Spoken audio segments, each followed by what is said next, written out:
വിജയപുരം പഞ്ചായത്തിലെ നെടുംപുഞ്ചിയിൽ കൊല്ലംകൊമ്പ് കോളനിക്ക് സമീപം വീടുകൾക്ക് ഭീഷണിയുണ്ടാകുന്ന വിധത്തിൽ കുന്നിടിച്ച് മാറ്റുന്നതായി പരാതി. പ്രദേശവാസികൾ ജില്ലാ collector, Vijayapuram village officer, panchayat geology വകുപ്പ്, മണർകാട് പോലീസ് എന്നിവർക്ക് പരാതി നൽകിയിട്ടും യാതൊരു നടപടിയും ഉണ്ടായിട്ടില്ല. പ്രദേശത്ത് സ്ഥിരമായി മണ്ണിടിച്ചിലുണ്ടാകുകയും കിണറുകളിൽ വെള്ളം താഴുകയും ചെയ്യുന്ന സാഹചര്യത്തിലാണ് നാട്ടുകാർ അധികൃതർക്ക് മുന്നിൽ പരാതിയുമായി എത്തിയത്.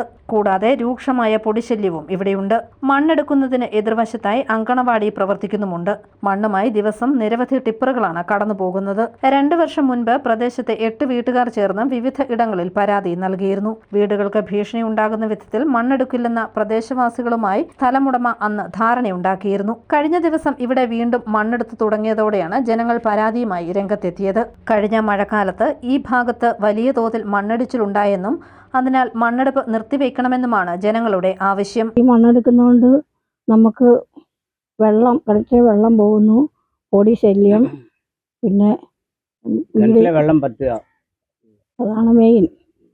പിന്നെ എല്ലാവർക്കും ബുദ്ധിമുട്ടാണ്. ഇത്രയും വരെ എടുത്താൽ നമുക്കിവിടെ ജീവിക്കാൻ പറ്റാതെ വരും. ഇടിഞ്ഞു പോയതാ താഴോട്ട്, മണ്ണ് ഇടിഞ്ഞു പോയി. അവർ വാരി കളഞ്ഞു, പിന്നെ വാരി എടുത്ത്, പിന്നെ അതുപോലെ ഇടിയും കേട്ടോ. മണ്ണെടുപ്പിന് അനുമതി നൽകിയത് വിജയപുരം പഞ്ചായത്താണെന്ന് ജില്ലാ ജിയോളജി വിഭാഗം അറിയിച്ചു.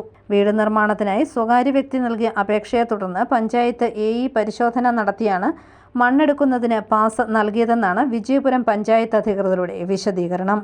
News bureau, Kottayam.